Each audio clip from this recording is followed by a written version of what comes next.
Hi, I'm Darina Allen, and welcome to the live Radio Cherry Bombe podcast here from the grain store in Ballymaloe in Ireland. Over to you, Kerry. Thank you, Darina. Hi, everybody. How are you doing? Good to see you. I said when I read the weather report, I first did not believe it. For a whole week, I was like, there is absolutely no way there's 7 days of sunshine in Ireland. And then I thought, Darina must have been negotiating with Mother Nature for a very long time to make sure there was no rain for the Ballymaloe Festival of Food. My name's Kerry Diamond. I'm the host of Radio Cherry Bombe and the founder of Cherry Bombe. I am American, as you can probably tell from my accent, and thrilled to be back here in Ireland for the Ballymaloe Festival of Food here on the Kerrygold grain store stage. Today's panel is called Breaking the Mold, and it's a conversation with 4 very unique Irish farmers. And we're recording this live for Radio Cherry Bombe. So folks will hear this in a few weeks all over the world, but there's also a live stream right now. So people who couldn't make it to Ireland were able to buy a live stream ticket. So for all our live stream guests out there, thank you so much for tuning in. I'm sure you're tuning in from all over the world. We can't see you, but welcome. And I hope you are enjoying the Ballymaloe Festival of Food as well. So we're gonna get started. Darina, I thought we would, you look surprised, Darina. I thought we would start with you. A lot of folks don't know you as a farmer. So tell me, what makes you a farmer? What makes me a farmer? I suppose you're quite right. People would initially associate me with cooking and the Ballymaloe Cookery School, but actually the school is in the middle of a 100-acre organic farm. And I was just, you were amused earlier when I was telling him he's a real farmer. You see, I was telling him that I was a dairy farmer, among other things, and that I have 9 cows. So proper dairy farmers think I've forgotten a couple of notes or something. But we're very fortunate to live in the middle of a farm where we can produce so much of our own produce and everything. Mm-hmm. So definitely, I want to be called a farmer. Yes, first and foremost. And I realized I already made an amateur mistake, even though I'm not an amateur. I did not introduce my panel, so I'm going to introduce my panel first, so you know who all these amazing people are. So next to me is Beatrix Killeen. Beatrix Killeen and Dara Killeen, they are a married couple, have their own farm. I had the pleasure of getting to know them earlier. You two are very much the face of modern farming here in Ireland, and we're very excited to hear your story and how you two are breaking the mold. Darina Allen, I don't think needs any introduction. I'm sure I do. I hope not here on the grounds of Ballymaloe. But Darina is the founder of the Ballymaloe Cookery School, and I can say back in America, everyone I know has on their bucket list to go to the Ballymaloe Cookery School. So Darina, and you've also just been a huge inspiration to me personally and to so many women and people in the culinary movement in the United States. So I want to thank you for that. Oh my goodness, thank you. What a lovely compliment, thank you. And next to Darina, we've got Vanessa Kiely O'Connor. Vanessa has been doing so much on behalf of women in farming and has been at it for quite some time. And we're excited to hear how you got into farming and how you're breaking the mold as well. So let's welcome the panel first. There we go. So you all learned how Darina is a farmer, and Ballymaloe Cookery School is on a 100-acre organic farm, which is really amazing. And I hope you've all had the opportunity to tour the farm. Beatrix and Dara, tell us about your farm. Where is it? How big is it? Hi everyone. So we farm in County Galway, very near the middle of Ireland. I'm the 4th generation to farm on our family farm. It was traditionally a sheep and beef farm, so we were producing lamb and beef. And in 2019, I would have changed over our enterprise to start milking cows. And today we're milking 150 cows and we're farming about 300 acres. So there's still 3 generations on the farm. I'm there with my father and my mother. And there's ourselves and our children give us a hand on the farm as well. Mm-hmm. And Beatrix, how about you? Did you grow up farming? So, not really, not the traditional kind of farming. So I was born in Hungary, and I was born in Budapest, and my dad was over there in medical school. He's from Nigeria, my mum was Hungarian, and I spent a lot of time with my grandparents, who actually traditionally came from a village about 2 hours outside of Budapest. Mm-hmm. And they're the first generation to move into the city, but every weekend they go back home, and they'd help out with their brothers and sisters on, their kind of plots of land, and they had poultry and pigs and things like that. And I suppose it was kind of the first experience I had with the whole farm to food, I suppose, movement. And I suppose it really kind of set the standard for me of, what I expect from my food. It has to be a really high standard. And again, the hard work that goes into it then as well. Did you think you would be a farmer one day? So I moved out of Hungary when I was about 6 or 7. And I suppose for my teen years, no. That's kind of why I went into more of the, the corporate style work. So I work in law. And then I met Dara, and everyone was asking me, did you ever think you'd marry a farmer or be with a farmer? And I was like, no, but we worked together, and I suppose we were kind of wondering for years, like, why do we work so well togetger? And how did I just settle into the farming life so easily? And it's actually only recently that it kind of dawned on me, well, that's kind of where I came from. So it's probably always in me from the get-go. And Vanessa, how about you? Tell us about your farm. So I'm in West Cork. We're in East Cork today, so I'm in West Cork, the lovely rolling valleys, and I'm milking 65 cows. I'm not originally from a farming background, but it was kind of a chosen career, and I rolled with it. I started in secondary school, taking on ag science as a subject. Then I decided, would I go to agricultural college and see if I go a bit further with it? And I applied for agricultural college, and I applied for an apprenticeship as an electrician, and the agricultural one came in on a Tuesday and the electrician acceptance came in on the Thursday, and I thought, oh, well, that one came in first, so I'll go with that. So, yeah, my fate was sealed, and I would go on and milk my first cow at 18 years old, and just immediately fell in love with that, and it would lead me onto a career and a livelihood, and to where I am today. And so I have a small farm, but I suppose I've embraced that livelihood and cherished, I suppose, what the community and the dairy community have brought to me. So that was my bit of a background to getting into it. Since the title of the panel is Breaking the Mold, I'm curious for Dara and Beatrix, how do you feel you're breaking the mold as farmers today? Well, I don't know if it's obvious, but I'm a young black woman. I don't know how many young black women are dairy farmers in Ireland at the moment, but I think that was kind of, step one. And like, we really value the work-life balance. I suppose, my friends who would have come from farms themselves would have had a very negative kind of thought about, how kind of farming is, and it's very demanding, and, you'd be a slave to the land. And we were very keen to just not be that way. We very much wanted to have that work-life balance and, make memories with our kids on and off the farm. So we really just want our farming experience to be very positive. So that's. I suppose we broke the mold. I suppose we kind of so we set up the dairy farm, the two of us. We would have done a business course before we were milking, and it was kind of, okay, we want to get on together and build a life together and build a house and do all these things, but we were sheep and beef farming. It probably just wasn't generating enough of an income. Beatrix was starting out in her professional career, and we saw an ad for a business course. It was a strategic planning course is what it was titled. So we did that, and we kind of came up with a master plan, and I suppose at the top of this plan you had to draw out what you wanted, and we wanted to have a family home. We wanted to have children, and I suppose that was kind of our driver of where we wanted to end up, and dairy farming is what has led us there. It's given us a wonderful lifestyle where we're heavily involved in our children's lives.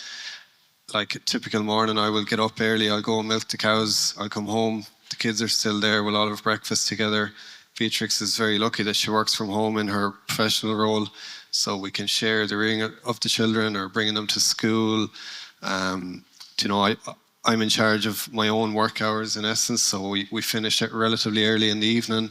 We have dinner together, so it's the true family farm, I suppose, is where we've ended up in a roundabout way, and it's just a wonderful way of life. Yeah, I suppose we spent a lot of time on planning and, leveraging on technology and things like that to try and be as efficient as we can be. So, the farm can run and, be productive without us being stuck to it 24/7. Dara, it's so interesting. When I was researching you and Beatrix, I was amazed how many videos you are in. You two are very, like I said, modern farmers. And so many of the videos had to do with technology on farms today. And I'm probably as guilty as a lot of other Americans in romanticizing what's going on Irish farms. And I was surprised to learn about all the technology. What would let's say your grandparents think if they were back on the farm today, seeing everything that you were utilizing? Yeah, I suppose I'm very proud. Like, if they were to look back to where we are, I'd be hugely proud, because I didn't actually know. I knew one of my grandparents, one of my grandmother on my mother's side, so I wasn't lucky enough to have a relationship with any of the rest of them. They'd passed before my time. And my parents are still with us, and they get to farm with my children. And I see the joy it gives my parents. I'm like, I don't think you're ever as happy to see me as you are to see my child, So if my ancestors were to see that, they'd be over the moon that, like, the Killeen name is still farming. It's thriving. And I suppose maybe they'd be mind blown with how technology has come into farming. It's in the everyday, we have, I think I could have 8 apps that I use on a daily basis for the different farming stuff, like from the basic ones such as Gmail, through our milk app. Every time our milk is collected and it goes to the co-op, we have an app. I can log in, I can view how many litres I sent, the fat, the protein, all these figures for our milk. We have a database for all our cows in the country, so we have all this genetic information available for every cow in the herd. We use technology to measure our grass. So we're measuring all the grass on our paddocks. Tells us how much cows we can feed, pretty much. There's the weather apps. There's just so much of that everyday technology that we're using. We have collars on our cows now. So they're monitoring the cows' rumination when they're on heat for breeding season. We have a lot of fishermen that pass our laneway. So we have to cross the cows over the road a lot of the days of the summer. And a guy pulled up one evening, he was an English guy, and he said, what are these things on the cows' necks? And the easiest way I could break it down to him was, it's like wearing an Apple Watch for a cow. So it was giving us all this information that we can use on a daily basis, just to help out with the work-life balance on the farm. That's remarkable. Darina, I'm afraid to ask you, in what way are you breaking the mold? Because I feel like we could talk about that for a few hours, right? Well, I don't know. I suppose. Oh, whoops! Here. I suppose opening a cooking school in the middle of a farm in Ireland was maybe broken the mold to a certain extent, but it was the cooking school to a great extent was born out of desperation to earn a living in a different way. When we were originally in horticulture, and the cheap food policy came in, the sort of price of we were getting for our produce became less and less, and the cost went up and up. So we really wanted to continue to live on the land that we love and earn a living on the land, rather than going in and out of the city every day with 4 small kids. And so anyway, the cooking school on the farm was born out of desperation to a great extent. And I always say there's a lot to be said for desperation. It has to work, basically. So, and then, of course, it was wonderful for us to be able to, even though it sounded like a kind of an Irish joke in the beginning, it was fantastic for us to be able to, as I said, the school is in the middle of a small farm, 100-acre farm. It's been farmed organically for nearly 30 years now. So we can, with greenhouses, and we can produce a lot of the food that we cook with and that the students cook with and so on. Turns out that was when the whole farm to fork thing started to, there wasn't even a word for it when we started nearly 40 years ago. But now the farm to fork thing, people are desperate to reconnect with how their food is produced and where it comes from. Mm-hmm. Yeah. And just to give you some credit, Ballymaloe has just been such a huge force in that movement, especially here in Ireland. Well, yes, of course, my mother-in-law, Myrtle Allen, was the great pioneer without ever realising. She just did what came naturally to her and so on, yeah. And then, I followed down to a great extent in her footsteps. And so my latest carry on was, and the word retirement was sort of mentioned when I was about 70 something. And so as I started to draw back a little bit more from the day-to-day running of the school, because we've got a great team there, I thought, well, I need another project. So my startup at 75 and now 76 is the Ballymaloe Organic Farm School on the farm, to pass on the farming skills and all of the knowledge on the farm and in the greenhouse and so on. So I'm having the best fun ever. I just love it, absolutely love it. And people are desperate to relearn. It's interesting. There's a real craving. Yeah. I love that you're part of the Ireland startup community now. Yeah. Yeah. Good. Unlikely, probably the only white-haired woman in the whole thing. But anyway, there we go. Vanessa, how about you? How are you breaking the mold? Well, I suppose I've been breaking the mold for a while now. I would have been the only one in that agricultural science class in school, the only one in ag college, the only one that did the farm management course. That was a female. So I suppose I've always been in rooms that are male dominated, but that's a historic thing. I think we're really moving on now. It was for its time, and I was young and I didn't mind, and I attended meetings and I put myself out there. There wouldn't have been a whole pile of women. I didn't have a role model, so I didn't have to, I suppose, image up to somebody else. So I could just be me, and try to be as authentic as I could, at meetings. So people would respect, the men in the room would respect what I had to say. But I was there, talking about my own business, asking questions about my own farming business. I felt I should be there. And when it came to cooperative meetings, I attended those cooperative meetings. I asked questions because it was of interest to my business. Where women traditionally were, they dealt with the feeding and the rearing of the children, and, they didn't step into that space. But when I suppose I started my career, you had all modern technology starting to come on board. So, I didn't have to be built like a brick house.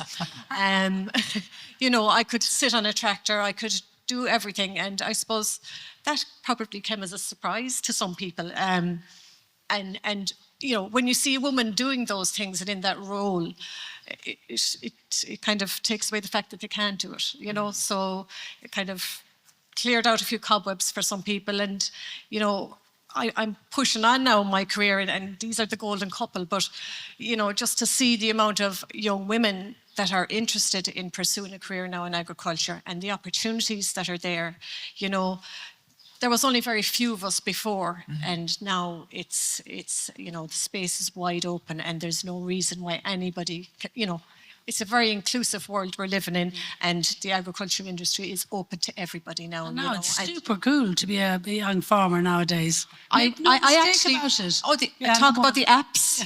I mean, I wish I had some apps for my own body now, and I'm hitting 51, and there's a few buzzers that could be going off. After 60, darling. I have more apps for my cows, so it's a wonderful space to be in, and actually to have seen how things have evolved, since I started.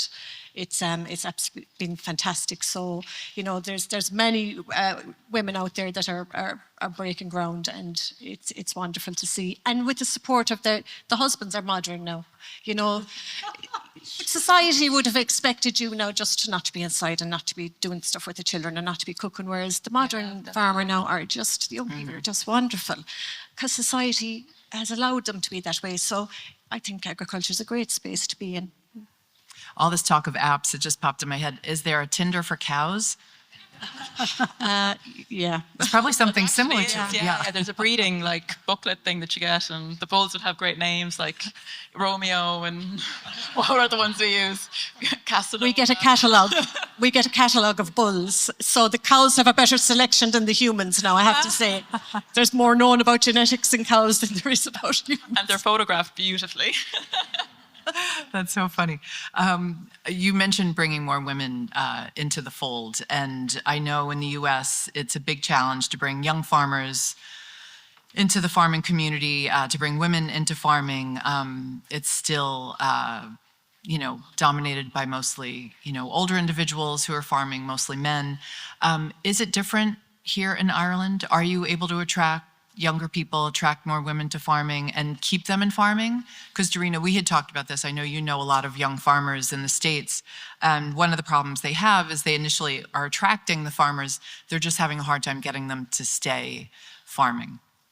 So I suppose really, it has to be a career has an income. The price of food will determine the price that the farmer gets.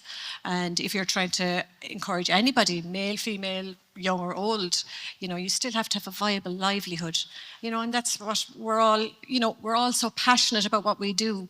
We deserve that livelihood, and young people deserve to look forward to taking over, that livelihood as well, and they deserve those opportunities that come with it. I think there's a change now, and I think hopefully, people will earn an income, and that will attract young people in. But obviously, you have succession. People need to aspire.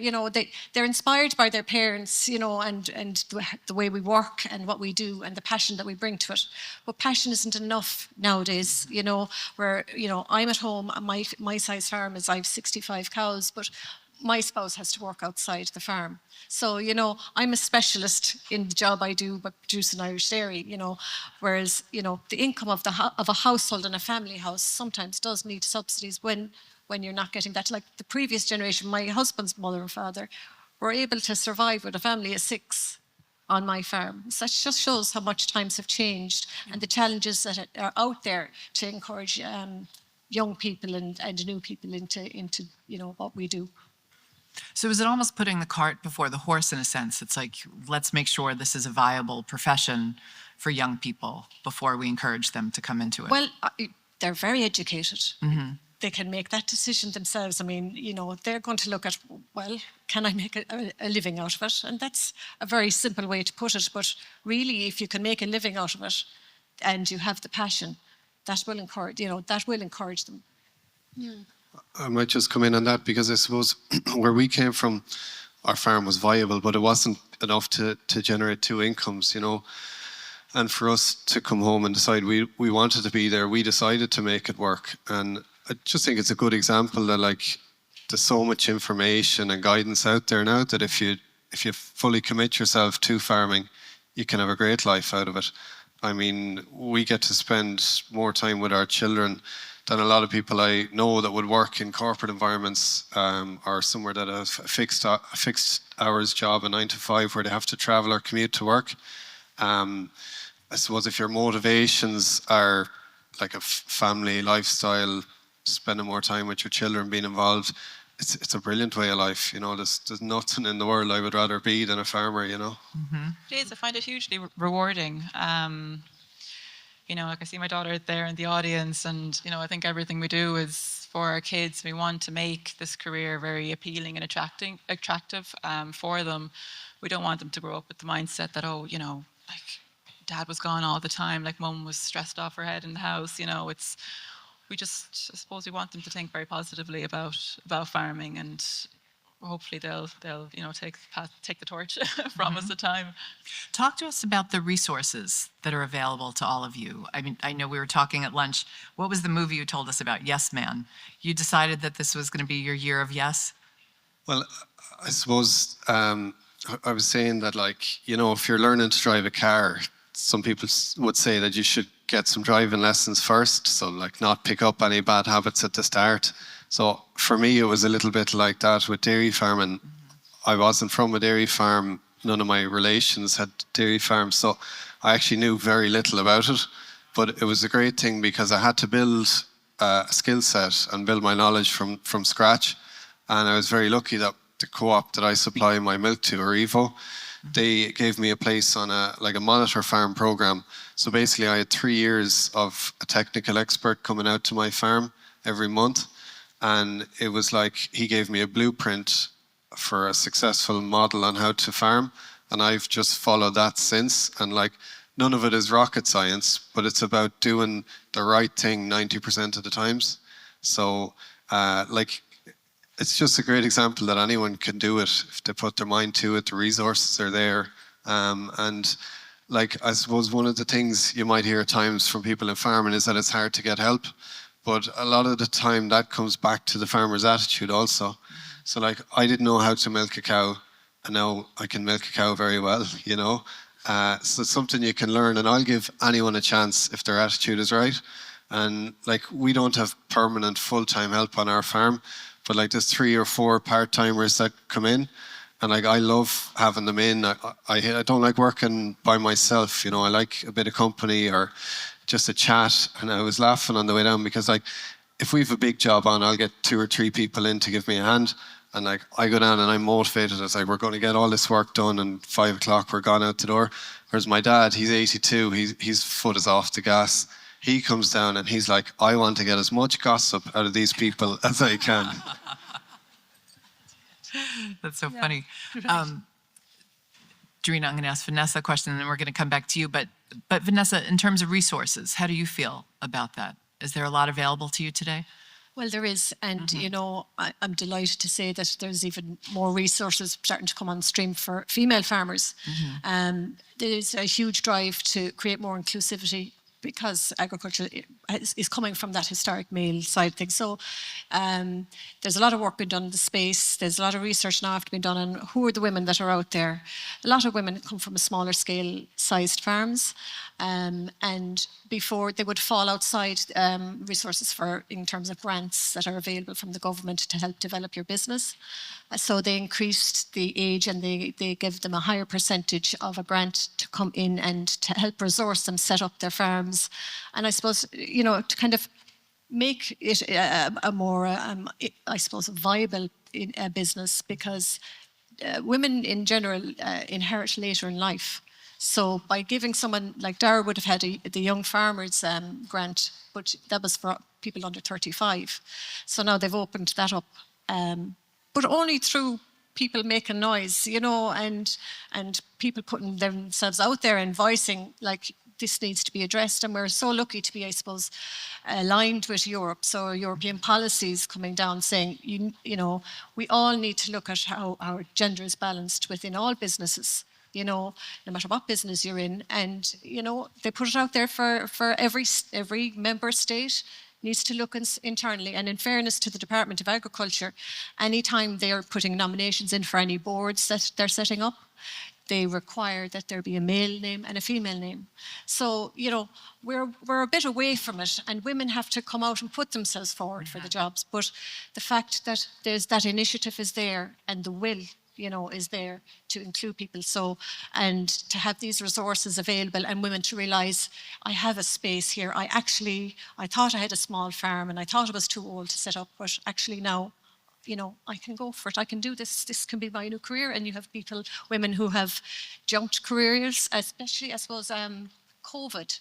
You know, people who came back and maybe back to the countryside and realised, I actually want to change my way of life, you know, and like, for me as a you know, a full-time farmer, like I would call these lifestyle farmers, you know, they're getting notions to come back, you know. But do you know what? It's actually a good thing, and it doesn't matter the size of your farm or what enterprise you develop into, but to know that the supports are there, and the resources are available, and that your country and your state want to support you in that. So, you know, all we have to do is go and track down some more women and get them out there to put themselves forward and get on with it. I have found it a very like welcoming and inclusive industry. I'm actually on the board of an organisation called Dairy Women Ireland, and it's basically, I suppose, a support network for women that are in any way involved in dairy. So you don't have to be the full-time farmer. You could be, you know, the farmer's wife maybe, or part-time farming. It doesn't matter if you come from a big farm or a small farm. You know, everyone is welcome. But I have found that great personally, just for even getting, you know, technical knowledge from how to troubleshoot your parlour, you know, to tips for calving, to then also, like, I've made a great group of friends through the network as well. You know, they've supported us through some pretty, you know, scary times, you know, recently. So, yeah, no, the resources are definitely there. You know, we're definitely moving in the right direction. Good. I'm happy to hear that. Darina, let's talk about your passion, your organic farming school. Who are your students? Who's coming here to study farming with you? Well, like everybody here, I also love living in the country, and I think it's our one and only life to actually be fortunate enough to be doing something that you just feel like leaping out of bed every day to do. So not every doesn't tick everybody's box, but basically the Organic Farm School, which I started in September '83. It was kind of as it was another project, but basically I'd kind of hoped it would be a success, but I had no idea of the overwhelming response we would have to it, and to people. Really, there's a craving out there to relearn skills. There are more and more people. It's now. I don't know whether everybody knows about this homesteading movement. This is it's sort of really an American term, isn't it? And it sounds a little bit folksy to us, but actually, this is a worldwide phenomenon now, where hundreds of thousands of people are just saying. This waking up, it goes something like this. Basically, when you say why are you going? Have you decided to change and do a new chapter? And they say, well, I was sitting in the car one day. I was in a traffic jam on the way into the city to my thing. Yet another day stuck in a traffic jam, and suddenly I had a moment. And I thought, oh my God. Is this what my life is going to be for the rest of my life? My one and only life? And so they come home and have a chat and then decide very often to move out into the country, buy a little land and take back some control over their lives, to be a bit more self-sufficient, but even to take back more control over their food, etc., etc. So there are hundreds of thousands of people leaving the cities. I mean, this may sound extraordinary, and just saying that's it. And so these, to a great extent, to long answer to the question, these are people from all over the world. I mean, we just finished a homesteading course yesterday. That's just one of many, many different courses we do. But basically, where there were 7 nationalities on it. Wow. I mean, for a week-long course, I mean, what's going on? It's incredible. So, and people from all walks of life, it could be anything from tech to bankers to professional people, often people in the finance world as well. More often, and sometimes it's a little bit, also there's a bit of romanticism about it as well, because as we all know, farming and self-sufficiency is definitely, takes a lot of work. And so the great thing is to start not too ambitious. So we started this talking about the soil, then growing your own vegetables, keeping hens perhaps. People are desperate to make a loaf of bread, to preserve and save seeds, keep bees, keep a few chickens. I mean, even on this last week, there was, why should you keep a house cow? I mean, hello.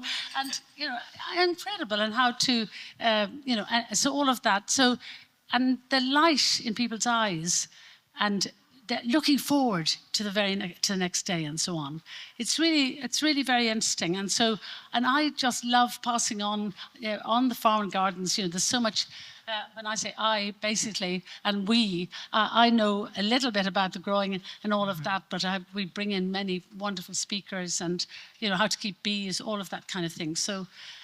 It's amazing. The interest is, we've tapped in kind of almost accidentally into a real craving to relearn and go back to, in some cases, this kind of way of life. And very often one of the partners will be working from home, or both of them. So you can combine the two things and start off slowly. It's amazing how, my grandparents would have very much been homesteaders, they would have grown everything themselves and, they were an ingredients household where everything was made from scratch, from the bread to pasta, everything. That's exactly it. And that's kind of what I experienced growing up. Like I know I often joke with Dara that he's never had to pluck a chicken, and it shows. Yeah. But look, actually talking about that, I showed them how to pluck a chicken and eviscerate a chicken yesterday before they went, and how to grow. I mean, the last thing we did was how to. Because also we talk about of monetizing it. So this is not just necessarily a kind of folksy kind of thing. It's just, well, okay, if I choose this way of life, back to what you said, it has to make sense. You have to make a living. There's so many ways to add value to your produce and all of that. So, but the very last thing was growing flowers, because so many more people now want to actually have organic flowers and so on. So you can grow some flowers, you can make bunches, you can sell them, and then, I mean, think of it, what lights up a room? bunch of flowers on the table, a fire in a fireplace, and some candles. Flowers, candles, and things make such a difference too. So that was the last little thing. But we love to hear from when they leave them. What is the thing that made a difference? What are you doing when you go home again? And then to pass on the skills to other people, not just for yourself, but to share it. You might send me home tomorrow knowing how to pluck a chicken. I certainly will. It would be a great skill. I definitely will. It would be a great skill. I showed them how to do it by hand, actually, but we actually have an electric plucker as well. But that goes back. I mean, honestly, I mustn't start to tell stories, but when I was a child, my mother, and I come from a big family, but anyway, my mother had boy after boy after boy after boy. So I spent a lot of my time in playing with girls across the road in a little village where I came from, and my mother was trying to keep me off sweets and all that kind of thing. I'd do anything. I'd sell my soul for a blackjack or a sailor's chew. I'm sure none of you even remember what that was. Penny bars. And so their mother wasn't very keen on plucking or eviscerating a chicken, but sure, if I was going to get the money for the penny bar, so that's how I learned how to pluck a chicken and eviscerate. How many of you have ever cleaned out a chicken? Oh my God, one person. Well done. That can be next year's demo, and I'm sure you'll all show up for that. So exactly. But if you get a present of a pheasant or a partridge or something, you can't say, well, what am I going to do now? And give it back to them. Anyway, I don't fancy reconnecting to food in that way just yet. I'm down to you for you to do it. Fun. But isn't it great to see all the people that want to reconnect with food? I mean, for us as farmers, and we're creating the raw produce. Where your food comes from. Oh my God. Yeah, and I mean the disconnect. So over a short space of time, people are not connected with their farms anymore. You know, before we were all have a relative who you were related to that had a farm. The kids used to go to the granny's farm, you know, no matter what country you live in. Whereas, you know, that disconnect just seems to have happened out of nowhere. But isn't it wonderful? It's absolutely wonderful to see that happen. Darina, it's interesting when you say that of going back, because when we were talking earlier at lunch, you know, obviously if you're talking to farmers, you have to talk about sustainability, climate change. We were talking about biodiversity. You know, I'm fortunate to be here with the Kerrygold team, and we got to see the Kennedy's farm, and the Kennedys are here with us today. Thank you for letting us take lots of pictures with your cows and come and, you know, eat your scones and everything. We had a great time, but we were talking about biodiversity and how you're trying to increase the biodiversity on the farm. And you all had similar instances of trying to do that.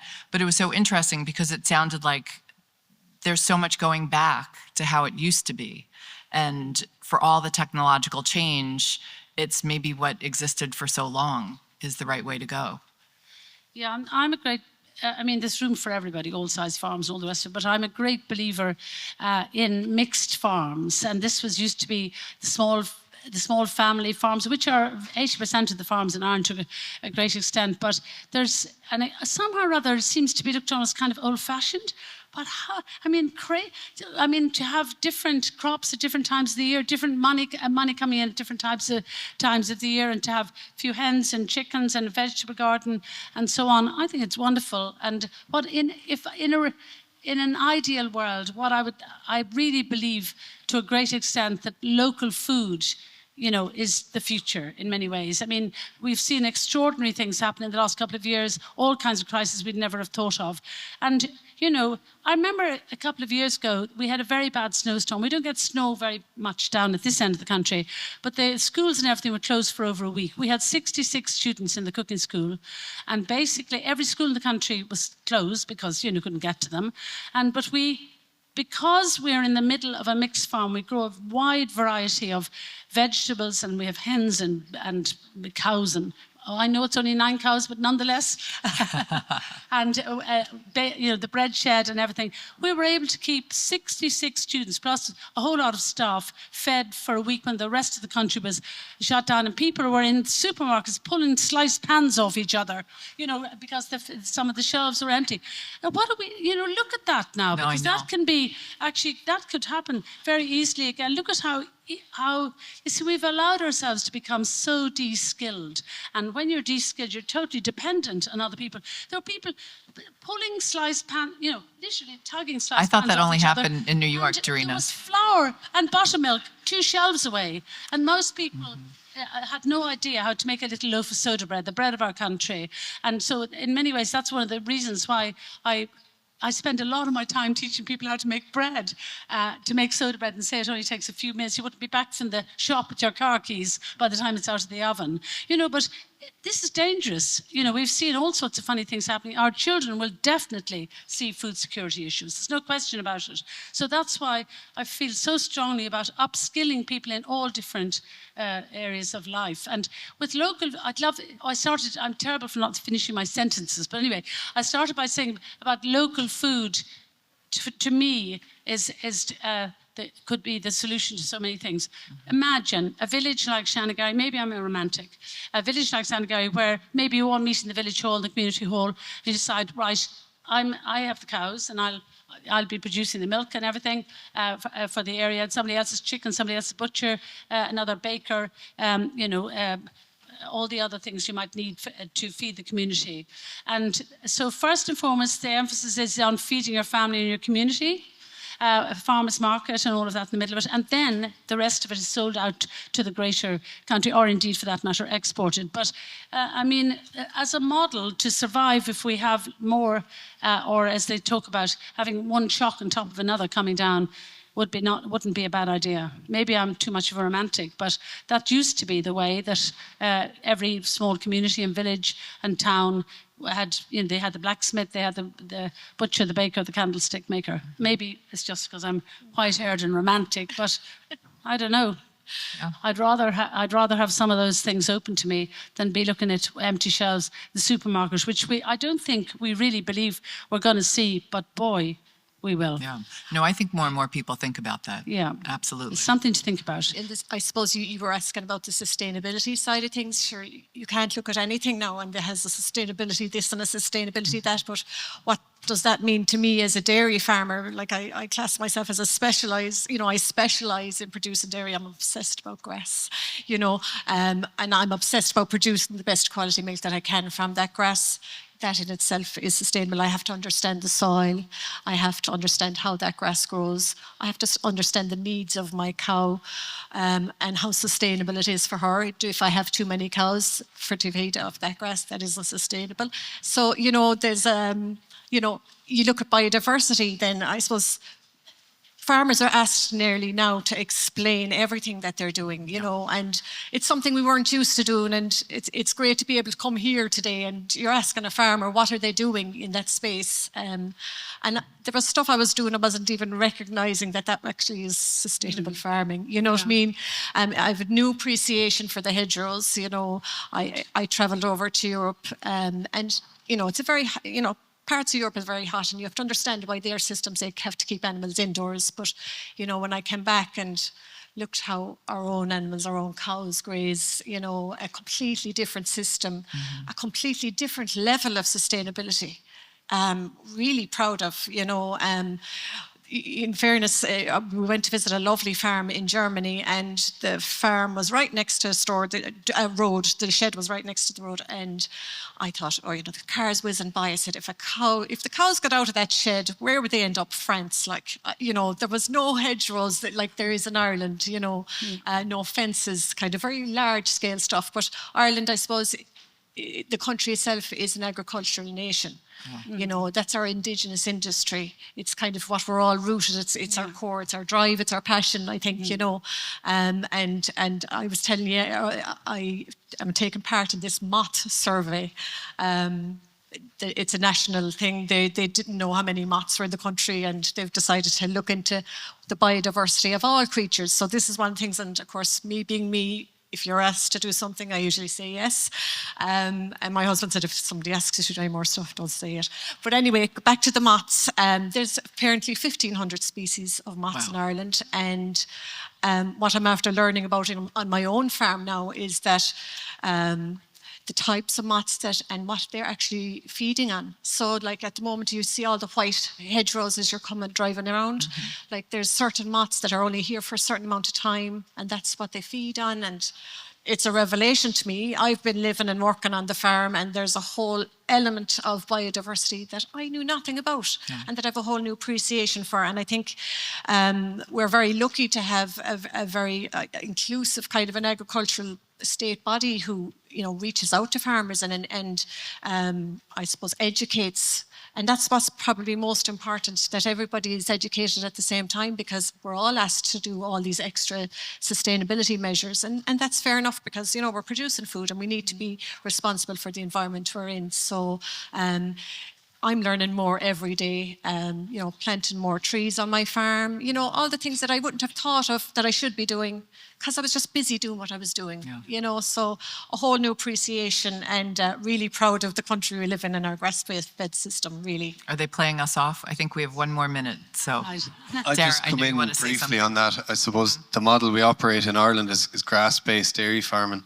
And I mean, if you've come from a different country and you come into Ireland, I spent a summer in Chicago in the city, and I've lived in Ireland all my life, and I came home and I couldn't believe how green it was. I had forgotten in the 3 months I was away. So like, sustainability is a little bit of a buzzword at times. You know, our cooperative have introduced a sustainability payment, so it's a top up on our milk price if we're implementing all these measures that are under the sustainability title.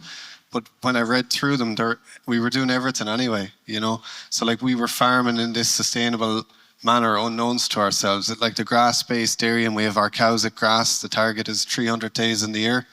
The other 65 days is in the middle of winter, so the land is saturated, so we're putting them in. And I think the family farming model is sustainable as well, because like, hopefully my children will take it on from me like I've taken on from my parents, as they've taken on from their parents. So I think like, that in itself is kind of what sustainability is about for me. Yeah, and I'd love to just say before we finish, basically, there's sometimes farmers have a bad image, and this is a tragic thing that's happening, because as far as I'm concerned, farmers and food producers, they're the heroes who are, you know, growing the food, producing the food for us and everything. But there was a study done a number of years ago by the FAO in 2006. It was called Livestock's Long Shadow, and this study, which is now has been accepted that it was deeply flawed study, seemed to say that cattle were the main problem. You know, a very high percentage of the emissions were actually coming from cattle, but there was a flawed study, flawed report, which they have now actually admitted was flawed, because they didn't use the same, you know, they didn't use the same assessment for both fossil fuel things and so on. So that gave, unfortunately, at that stage, the genie was out of the bottle. Everybody heard it. Cows, cattle, farmers are causing all the problem. This is not the case. And cows and cattle and livestock can be carbon sequesters, of course. But at this stage, it's very hard to, when people have heard that, to change people's things. So I feel very annoyed when I hear farmers being criticised and so on. What would we do without them? There you are. Exactly. Beatrix, I'm going to let you have the last word. For our audience today and everybody watching the live stream and who'll hear the podcast, what would you like people to know about Irish family farms that maybe they don't know? That's a very good question.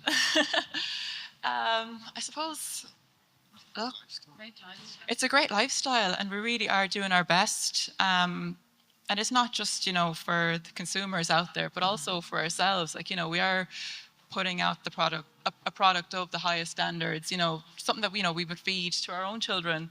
And actually just going back to, you know, Darina's point on, you know, local produce and, you know, homesteading.